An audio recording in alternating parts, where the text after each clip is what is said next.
parmi les hommes, alors pourquoi reste-t-il invisible? Il n'est pas invisible. Il n'est pas invisible. Et deuxième chose, ce n'est pas parce qu'il est invisible qu'il ne se révèle pas, parce que tout ce qui se révèle, toute la réalité du monde n'est pas forcément visible. D'accord? Dieu se révèle parmi les hommes sous la forme du Christ. Le Christ, c'est le Dieu incarné. D'accord? Donc, il est visible. C'est le Dieu incarné. Pourquoi Hegel dit que Dieu est mort? Dieu est mort parce que, ici, rappelez-vous la définition que nous avions donnée de la mort. La mort consiste à renoncer à une manière d'être pour une autre manière d'être. D'accord? Dieu, il quitte sa nature de transcendance, il quitte sa position de transcendance pour devenir un Dieu immanent. Et quand il quitte la transcendance pour devenir immanent, il meurt en tant que Dieu transcendant pour renaître en tant que Dieu immanent. Est-ce qu'on se comprend?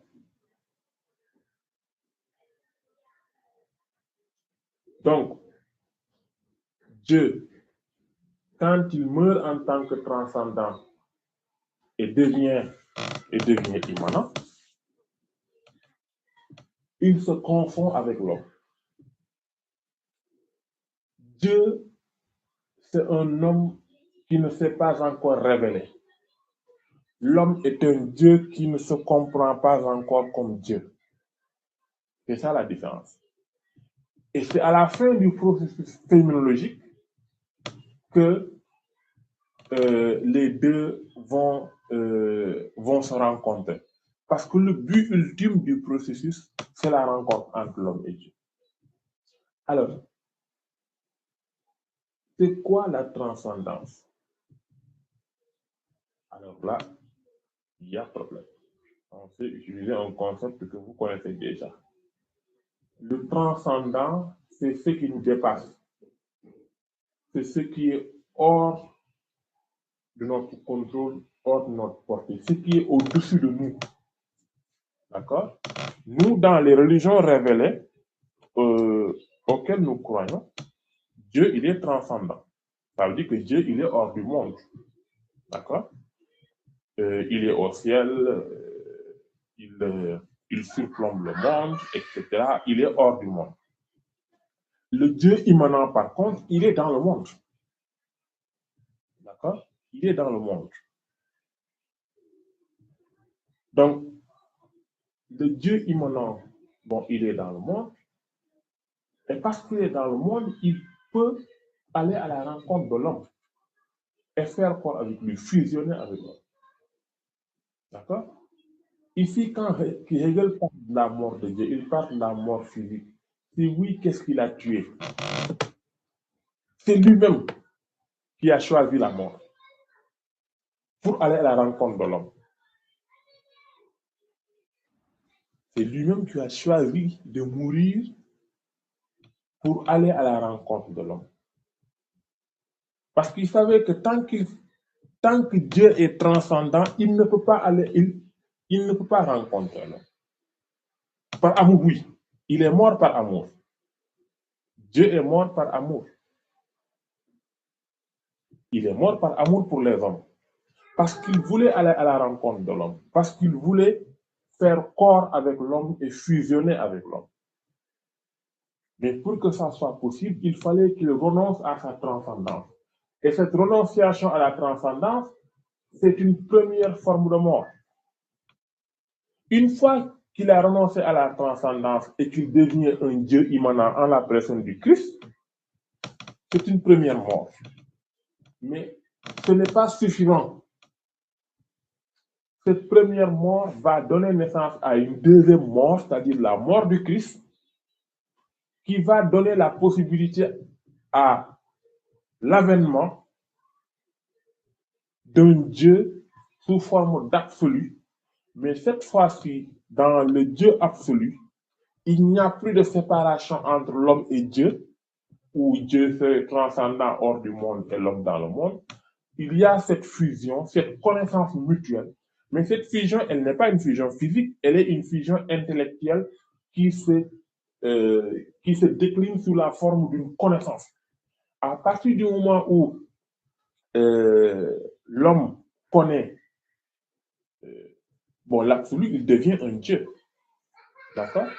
Donc, Dieu a voulu se révéler au monde. Et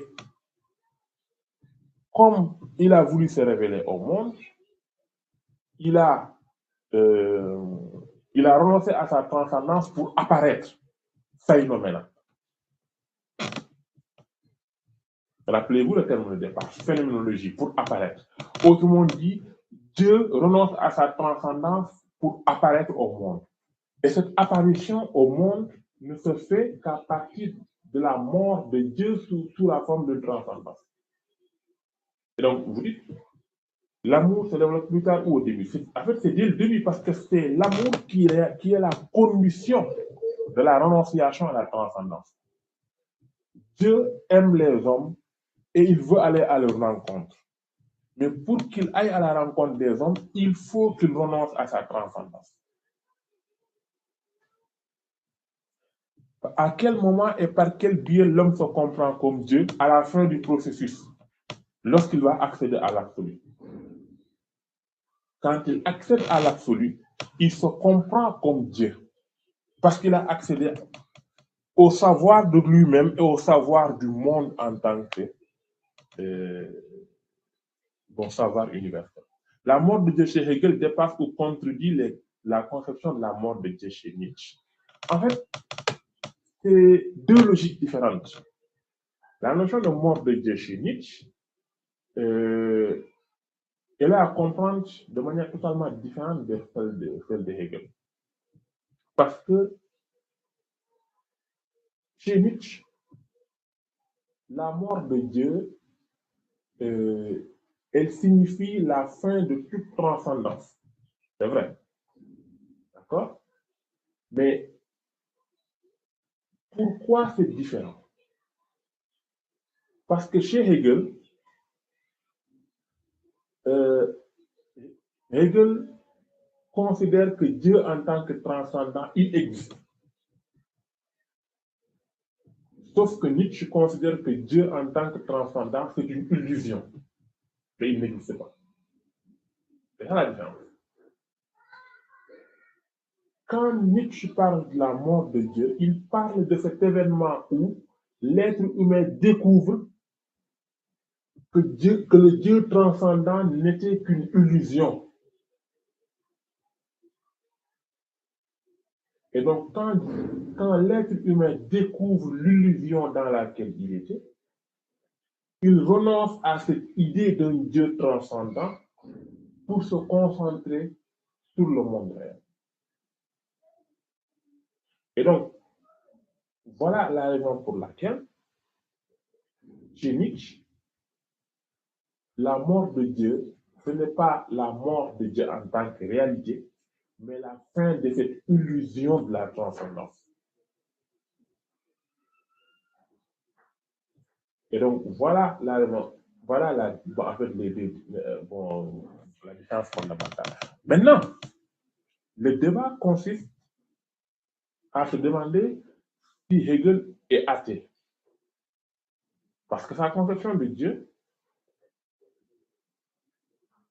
d'un certain point de vue, elle est apparentée à la conception du christianisme, mais pas à tout le christianisme. Parce que l'interprétation qu'il fait de la passion du Christ, cette interprétation, elle est congédiée par beaucoup de religieux catholiques. Parce qu'en fait, Hegel a fréquenté les séminaires. Ils ont tous eu, Hegel, Nietzsche, tous ces grands philosophes, ont tous eu une formation de prêtre. D'accord? Ils ont tous eu une formation de prêtre. Et donc, ils ont les textes, en fait, ils connaissent les textes du christianisme. Donc, Hegel, il était chrétien. Sauf que son interprétation de la passion du Christ est totalement différente de l'interprétation de ce que la plupart des catholiques ont. Est-il réellement possible de connaître l'absolu? Chez Hegel, oui. Parce que, rappelez-vous ce qu'on avait dit au départ. Hegel avait dit que l'une des formes de mépris les plus manifestes à l'égard de la philosophie, c'est de penser que la philosophie ne peut pas connaître l'absolu. Donc, penser que la philosophie ne peut pas connaître l'absolu, c'est exprimer un mépris à l'égard de la philosophie. D'accord? Donc, quelque part, si Dieu accepte de mourir pour les hommes, c'est qu'il veut rendre possible l'accès à l'absolu. D'accord? Et donc, à la fin du processus, qu'on va se rendre compte que on peut véritablement accéder à l'absolu. Et ce qui l'a rendu possible, c'est que l'absolu lui-même voulait se révéler. L'homme voulait avoir accès à l'absolu. L'absolu voulait se révéler.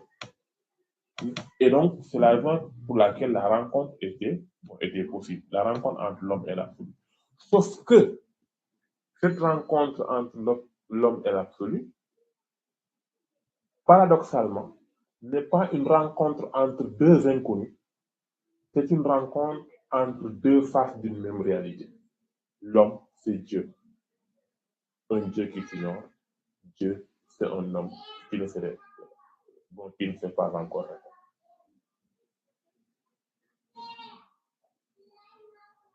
Taco, j'ai déjà répondu, j'ai déjà répondu à cette question. Puisque Dieu est mort par amour, cet amour se développe-t-il plus tard ou existait dès le départ? C'est dès le départ. C'est dès le départ. Parce que Dieu aime l'humanité, c'est parce que Dieu nous aime qu'il veut se révéler à nous. Et j'ai dit tout à l'heure que ce qui rend possible la connaissance et l'accès à l'absolu, c'est le fait que Dieu nous aime tellement qu'il veut se révéler à nous. Et que nous voulons connaître l'absolu. Donc, entre un Dieu qui nous aime tellement qu'il veut se révéler en nous, et nous qui aimons tellement l'absolu que nous voulons avoir accès à l'absolu, évidemment, il est possible de se rencontrer. Et que donc le processus phénoménologique n'est rien d'autre que le chemin vers cette rencontre entre l'homme et l'homme, entre l'homme et Dieu. Comment l'absolu se manifeste à travers l'histoire? Très bien. Rappelez-vous ce qu'on avait dit au départ. À chaque étape de l'histoire, l'absolu confie sa mission à un peuple et dans ce peuple, il confie sa mission à un homme. Cet homme est chargé d'incarner la mission de l'absolu. Une fois que sa mission est terminée, il disparaît. Le peuple qu'il a incarné disparaît. Les idéaux qu'il a incarnés disparaissent. Le système qu'il a incarné disparaît pour céder la place à un autre système, à une autre nomenclature, une autre forme d'organisation politique qui va désormais assumer la mission de l'esprit universel. C'est pourquoi, à un certain moment, Hegel s'est exclamé en 1806 en disant « J'ai vu l'absolu à cheval » en parlant de Napoléon, lorsque les armées napoléoniennes sont entrées